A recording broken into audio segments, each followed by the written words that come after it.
Here's another one, and I know I've heard a lot of people talking about this. Should the Browns trust Kevin Stefanski with developing, the next quarterback, the franchise quarterback? I never really viewed him as a quarterback whisperer, if you will. I don't think that was.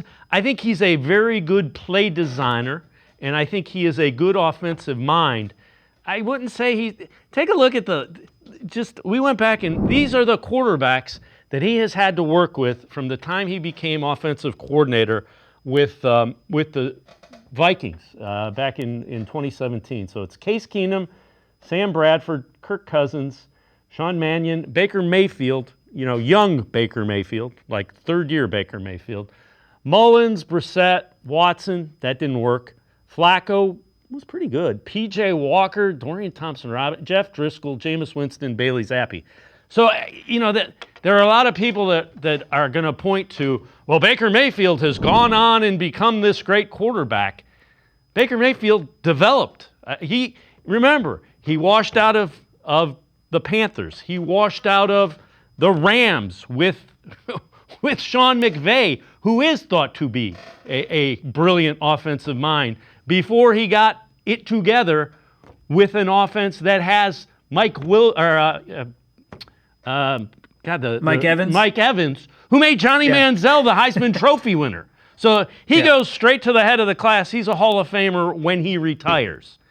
So this narrative that, well, he hasn't elevated the play of the quarterbacks, I don't know. He's gone to the playoffs, and that's making, lemonade out of not much.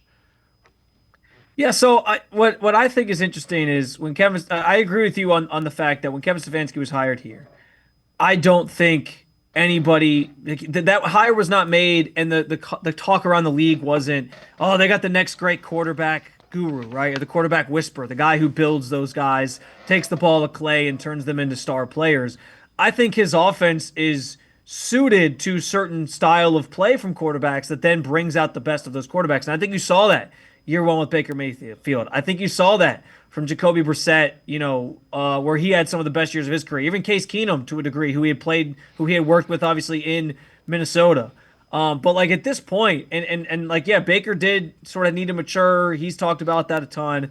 But I do think, like, if the best thing you can say is, well, hey, he got the best of the Baker Mayfield at that time, and Baker's gone on to be more successful somewhere else. Because I see your point on, like, Mike Evans for sure, but it's not like Baker didn't have good receivers, a great running back situation here in Cleveland either. Like, he had some good opportunities here, and yeah, maybe if he would have if there was the immaturity issues and all that sort of plagued him, if that all maybe had sorted itself out, maybe he would have had even more success with Kevin Stefanski. We don't know. But I think it's interesting that, like, the biggest success story he has, Kevin at least, is Baker Mayfield early on in his career, and he's been better somewhere else now that he's gone somewhere else and obviously maybe changed a little bit and all that. I get it. And then I guess the second thing would be like Kirk Cousins, but at that point, Kirk Cousins had already sort of established himself as a better quarterback than people had given him credit for, and he had come from Washington where he had kind of taken the job from RG3, who had the injury issues and all these different things. Like, so he was kind of already established at that point. And like, I think there's something to be said for, like, yes, Stefanski has gotten the most out of certain quarterbacks in his system. Joe Flacco is the biggest example of that. Now, granted, I don't know that we're saying Kevin Stefanski developed Joe Flacco. He might have helped save his career, like have him prolonged his career with how he played in 2023. But I don't know that we can credit him with developing Joe Flacco, because he was a 16, 17-year veteran at that point. But I just think the jury's still out on this, and it's what I find so interesting. They haven't really had to draft young quarterbacks and develop them yet to this point, because it was Baker straight to Deshaun. And the only guy you really drafted in there that you felt like maybe you were trying to develop was DTR. And I think we all kind of knew what DTR was pretty early on in that process. And now he's no longer on the team. So this is the first time he's getting a chance to get a couple young guys and see what he can do with them. And what's interesting is we heard the reports about how he was more involved in that process than ever before. We saw him on draft weekend rave and smiling from ear to ear, talking about how much they love Dylan Gabriel. Like, he got to pick a guy that he really liked. So, okay, what are you going to do with that guy now? And the same thing goes for Shedeur as well. Like, what are you going to do with Shedeur Sanders? Are you going to take the potential that I think he has and turn it into an NFL quarterback? So I think the jury is still out on that. I don't know that I consider Kevin Stefanski a quarterback guru at this point, and it's going to come down to like, does his system work for any of these guys enough that they excel? And so it's an interesting conversation. I can't go there yet, and I think that question still has to be answered. It's one of the biggest things Kevin Stefanski has to answer over this year and probably next year, assuming he's still here. If he's going to be here even longer and be part of this franchise for an even longer period of time, because I think that's kind of what everyone's waiting for here. Is like him and Andrew Berry have to find that franchise quarterback to save their jobs beyond 2026, most likely. And so that's on his plate now to figure that out and see if he already has that guy or if it's somebody they draft next year.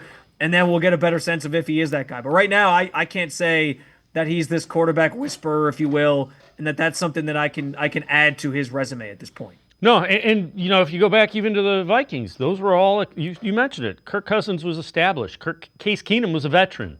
He won with a veteran. Sam Bradford's best year was the year Right. before he was Right. a running backs coach the year Sam Bradford had his best year in Minnesota. So yeah, it's all very interesting. And the other thing is, so he has a chance now to develop a quarterback. Yeah. Let's see what happens.